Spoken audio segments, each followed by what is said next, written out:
Tidak boleh adanya misdraft, tidak boleh adanya misplay. Karena kalau di atas kertas kekuatan dari Rebellion ini masih di bawah Evos, tidak bisa menutup kemungkinan Rebellion bisa menyeruduk sang macan putih. Ya, itu dia. Untuk kali ini, ternyata Rebellion yang aku pikir mereka cukup suka dan favorit banget nih untuk Hayabusa dari Ryota. Mereka pengen sendiri, Om. Ya, tapi Ryota sudah membuka hero lain yang Benedetta. Yang itu artinya lebih powerful juga segala kalau lihatnya Iya. dia, karena dia bisa potong semuanya. Itu ada jalan buat yang lainnya juga untuk bisa menjinakin lapisan depan dari tim lawan. Tapi kalau ngomongin Hayabusa kenapa di ban oleh Rebellion Esports pertama, mereka chance berada di first pick. Yang kemungkinan besar tidak akan bisa mendapatkan Hayabusa satu ataupun sekalipun mendapatkan Hayabusa. Ini EVOS Glory akan ngebuka chance yang lebih berbahaya lainnya. Hayabusa Ryota udah pasti dipegangin, di counter setupnya lebih banyak. Jadi ada baiknya mending dia tutup. Dan dua pick yang akan didapatkan EVOS Glory ini lumayan cukup terhambat semenjak successful pick oleh Rebellion Esports. Ruby? Roger? Roger cukup powerful untuk Roger sekarang. Tadi Isla bahkan masih ada juga ya. Yap. Nih Ira bisa untuk mengenable tempat yang ada, tapi seperti kita mention perebutan untuk Johan yang akan terjadi sekarang. Oh, itu dia. Langsung pada intinya. Langsung pada intinya, Julian untuk seorang Anafel harusnya. Dan bahkan dengan kondisi seperti ini dari Rebellion Esports, mereka langsung shifting harusnya. Dia harus coba pikirkan faktor damage apa yang harus dia miliki. Dengan gameplay seperti ini, mereka harusnya bisa punya front to back om. Povius jangan terlalu terburu-buru. Jangan terlalu terburu-buru. Ya kan kadang kita melihat ya, Povius kayak minggu-minggu ini benar-benar lagi naik banget gitu. Emang lagi naik, tapi kondisinya om, ini professional player. Mereka selalu ada cara, oke dapat Povius, kita tahu cara counternya. Oke. Karena kemarin kita udah lihat berapa banyak Povius yang juga tidak terlalu maksimal kan. Tapi ya, bisa menjadi badan buat di depan. Zaz ada Terisla mungkin untuk EXP lane. Go Edith terlebih dahulu. Jangan lupakan Edith dari Kars sempat dapetin Maniac kemarin. Betul setuju banget. Yap. Tapi emang editnya Kars, tapi ya memang Kars gua nggak bisa pungkiri sih. Kars salah satu player, walaupun Rebellion lagi nggak punya tanduk, dia masih menjadi satu tanduk kecil. Masih menusuk, masih tajam. Kalau Kars itu sendiri, itu nggak bisa gua pungkiri. Dan bahkan, gue sama profesor kami bilang, kalau Kars adalah salah satu EXP lane yang cukup stabil. Kita nggak ngomongin tentang timnya, tapi kita ngomong individual. Oke. Stabil, gameplaynya masih outplay. Cuma memang terkadang terlihat blunder karena kita tidak bisa melakukan following up. Betul, aku cukup setuju sih dengan statement tersebut ya. Harus cukup konsisten, stable juga pastinya. Tapi ya, kita akan melihat dari edit ini sebenarnya juga masih fleksibel ya. Yap, Mau bisa di tangan di-romer. X-Win atau di tangan dari Karsnya itu sendiri. Tapi ya, kayaknya kemungkinan besar bakal ada di Kars, makanya Tigreal lah yang ditutup langsung. Ya. Oke. Tigreal heavy CC ya. Ini masih respect selalu loh ini buat Tigrealnya karena sering kali kita melihat harian Tigreal yang merusak tempo lawan juga, implosion yang tersimpan dan itu gagal di-expect juga dan bahkan memaksakan penggunaan Purify daripada Flicker. Ini juga menjadi ajang pembuktian berarti ya. Alumni King Empire, Sun Sujin udah bersinar sekali. Ya. Ini juga nih ya. X-Win. X-Win nih sekarang. Jadi ajang pembuktian pastinya, tapi Aurora dulu yang ditutup beserta Chow. Wow, mereka tidak mau ada Chow yang masih punya possibility ada di arah gold lane. Kenapa saya bilang seperti itu? Bang, udah ada Roger bang. Ini Mid bisa bermain dengan factor Chow. Mid punya power akan hal tersebut. Yap. Walaupun memang dikit chance-nya, dan ini Ul, silakan. Tapi ya memang dari total pool hero-nya ini Matt terlihat lebih banyak ya, karena balik lagi dia mainnya juga emang udah dari awal season. Itu ada Melissa juga yang terselip di sana. Sementara cukup berbeda nih Om dengan adanya Natsu. Ya Natsu betul lebih powerful sih kalau dari stat yang muncul sekarang ya. Karena untuk penggunaan dari 7 kali pick Moskovnya masih dengan win rate yang cukup kecil nih. Di bawah dari 20%, sedangkan Natsu sendiri kalah sekali untuk penggunaan dari Moskovnya dia. Yap. Dari win rate Rogernya masih 0 banget nih buat Matt ya. Ya, betul sekali. Tapi Harit ya, aku agak cukup di sini aku mau highlight karena Natsu adalah salah satu player Harit yang jago banget. Cukup setuju. Jago banget, tapi memang untuk fungsi Harit ini di MPL itu tidak bisa sebebas di turnamen lain loh. Jadi memang penggunaan Harit ini harus benar-benar diperhatikan sama Awak. Counternya banyak, gameplaynya bisa kalah, bisa di shutdown. Dan banyak tim yang memang ngelepasin Harit untuk dihadapi dengan Lunox. Benar, ini Rebels lagi pada pakai apa nih? Oh bukan, itu dari EVOS Spams. APD ya? Pakai APD dia. Oh, pede ya? Lagi kenapa? Lagi lockdown kah? Wah, kita tanya dia dan tapi Ryota seperti kata Omawa. Dan ini kita melihat kondisinya Popheus di last pick supaya untuk bisa mengcounter para pasukan dari Rebellion di deny Omawa. Iya, Mereka gak mau ada Popheus untuk dari EXP Lane. ya, tapi Popheusnya bakal jadi badan juga sih. Dan ini sudah cukup manis ya buat draft bagi Rebellion. Mereka sustain dari front to back-nya. Tapi mereka butuh damage yang lebih juga. Karena hanya mengandalkan Bennett ini kayak masih cukup kurang lah Yap. dari damage-nya dia. Oke.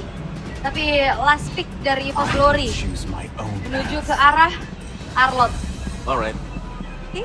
Lagi ya, heavy CC yang dipakai juga. Yap. Jadi tergantung untuk di laning sih antara duel Arlott lawan Popheus nanti. Karena sama-sama strong. First item sama-sama Thunderbelt juga. Oke. Tapi kalau bicara durability, Popheus. Popheus tetap akan lebih kuat harusnya ya. Oh, sorry, kalau durability 50-50 sih, sama-sama punya spell steal. Iya sih benar ya. Iya. Tapi kalau damage, Kalau damage-nya Popheus. Popheus ya. Popheus. dia bisa continuous juga Bisa ya. continuous kan. Kalau sekali ada yang kena dark wave 2 bisa lompat 2 kali langsung tuh di tapping aja. Ya apalagi vengeance lagi kan Iya. biasanya. Ya, vengeance. Biasanya ya Iya. kalau kita Kecuali nggak kalau mau ada ngejar ya, kalau ngejar flicker. Oke, tapi ini dia untuk komposisi dari kedua belah tim. Keluar dari zona merah itu adalah sebuah keharusan dan kita akan melihat bagaimana game yang pertama untuk di Battle of the Blue. Harapan baru untuk EVOS akan ada seperti season sebelumnya. Karena Rebellion kali ini gak boleh coba, mereka harus all in. Bayangkan ini adalah match terakhir mereka. Mereka harus dapatkan kemenangan supaya bisa menyamakan posisi dengan EVOS. So, MPL Arena, mana tepuk tangannya? Let's go to the lane of down. Alright, dan ini menjadi ajang pembuktian bagaimana pemecahan low streak atau win rate yang masih 0% nih Om. Iya, ini ya sekarang atau udah terlambat semuanya nanti. Aha. Main di minggu depan, di minggu yang kelima kan udah hampir masuk ke second leg juga ya. Jadi lumayan berat nanti, mereka harus sapu bersih semuanya kalau mereka mau lolos ke babak playoff. Yep, dan ternyata Vengeance lah yang dibawa sama Kars juga nih. Lebih sustain nanti ya buat di lini depan. Dan kita melihat ada Breath Smite yang dipakai. Jadi masih cukup oke nanti untuk tambahan lagi percentage HP yang bisa didapatkan. Dan ini dia dari deretan emblem set yang terlihat kali ini ya. Menggunakan emblem tank ternyata untuk fokusnya berhadapan dengan basic common emblem. Jadi kalau kita bicara soal sustain-nya, Kars mengincar sustain juga. Ada tenacity di sana. Jadi dengan ada tenacity, firmness ya dia jelas sangat-sangat teknis sekali dan ini hanya akan mengandalkan nanti misalnya damage dari Thunderbelt atau kalau bukan ya damage dari War Axe nanti untuk second item dia. Yap, dan yang cukup berbeda di arah bot lane-nya nih. Ternyata Ed benar-benar fokus ke arah damage Master Assassin Swift, sedangkan ada tenacity untuk Natko. Itu ngeri banget ya, dia pengen bener-bener solo pick off terhadap sosok seorang Natsu. Bernama Ryota, kalinya agak cukup terpressure. Dengan untungnya kondisi masih ada 9 on 9, dia punya mobility. Dan dia juga berhasil untuk kabur untuk dari cengkraman EVOS. Lumayan berat sih sebenarnya untuk Nat Jowhead targeting ke arah Benedetta ya. Ya, dia harus kita tanya juga ya. Kapan keluarnya nanti untuk Ivor Nai juga baru bisa terkena eject juga. Bikin taunya masih cukup damai. Kita tinggal harus menunggu juga ya bagaimana setup nanti di turtle yang pertama. Karena seperti yang kita mention juga, ini goalnya bakal dibiarkan dulu. Jadi fokus dari mungkin dari EVOS atau Rebellion ya mereka bakal bermain di area dari turtle yang pertama. Tapi tidak bisa dipungkiri sih, kalau misalnya kita bicarakan Kars sudah berada dalam tempat ini akan berbahaya. Tapi Retribution! Di sana ada seorang Anvil, dia terbunuh ke belakang. Damage dari energi terlalu sakit. Tapi dapat kembali slash on point. Menuju ke seorang Ryota. Dan double kill di tangan dari seorang Fluffy membuat para pasukan dari EVOS Glory mencoba untuk mendapatkan Kars. Ini dia, Kars sudah berada di level 4. Lihat, jumping ke arah belakang. Distressing yang dilakukan. Dapatkan Anvil. Dan ada Enhanced Sword. Mencoba untuk kabur dari jeratan seorang Kars dan Fluffy. Out of nowhere. Berhasil mendapatkan poin kill yang ketiga dan bahkan ini adalah poin kill yang keempat. Di tangan dari tim EVOS. Mereka menggigit. EVOS langsung menancapkan taringnya ke leher sang banteng biru. Wah, seperti dari Rebellion mereka diacak-acak semua Om. Yep. Semuanya dipisahin. Ya, Kars betul. maju sendiri. Itu benar-benar tim fight yang terpisah semuanya dan ya kalau kita bicara soal Kars karena Infernal Pursuit yang dipakai dan bukan dengan flicker untuk kabur, mau gak mau memang dia sudah harus ada di bagian depan. Oke. Dan tinggalnya untuk bisa melakukan follow up dan tadi kalau kita lihat udah hilang duluan kan buat Rebellion Esports-nya. Jadi mau gak mau ya Karsnya juga harus hold akhirnya ke depan daripada ya dia bakal sia-sia nanti. Yap. Oke, terus. Oke, Aul kali ini the one and only yang masih memberikan sebuah harapan dari para caster untuk Rebellion Esports. Dan ini seperti biasa, kemarin kita sempat menunggu seluruh caster ke seluruh caster itu nge-vote ternyata kita semua sama pilih saatnya Rebellion untuk menampar 5 caster yang tersisa. Kalau membuktikan mereka masih punya tanduk yang tajam. Harusnya ya menjadi ajang pembuktian lagi-lagi ini dia. Tapi ya hello, ada Naitomia, MPL ID Extremer nih. Kalian bisa juga kunjungi channel official streamer MPL ID. Oh, pakai jersey EVOS. Wih, Naitomia, sabar-sabar. Iya, ini dia lagi ngasih tahu. Halo, Naitomia. Wah, dia pengen, dia tetap EVOS banget dia anaknya dari dulu nih kayaknya ya. Luar biasa. Kita Tapi akan balik. pasti banyak yang iri pasti nih. Wah, ya. Sabar Jo, ya, salah satunya Jo. Restream yang tidak tanggap ya Jo ya.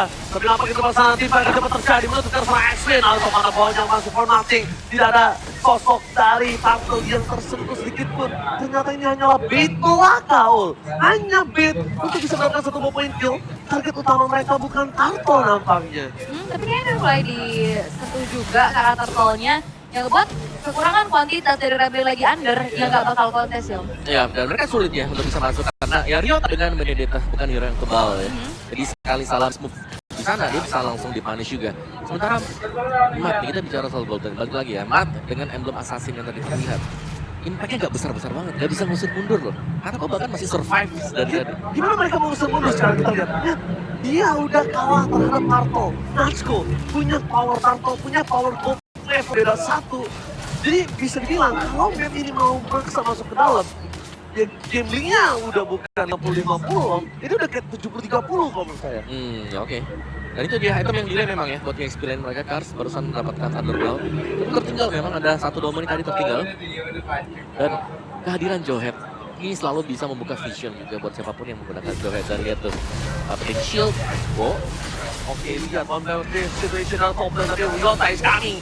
Lihat Flavi langsung meng-coach. Ini juga yang lain dan nampaknya di arah bottom lane. One power situation telah dibuka oleh Matt dan juga Natsuko. Nampaknya kondisi Matt sedang tidak baik-baik saja. Karena dia telah memberikan informasi kalau dia udah standby bersama X-Wing di samping. Seperti buyar rencana apa yang akan harus dilakukan oleh Rebellion karena mereka bermain secara pasif. Mereka reaktif aja dengan apa yang dilakukan sama EVOS Glory, Om. Ya, mereka hanya mengikuti sebenarnya ya. EVOS Glory-nya kemana, mereka bakal mirror juga. Dan belum ada pergerakan tambahan sebenarnya dari Rebellion. Ya, Turtle dengan sangat mudah untuk kabur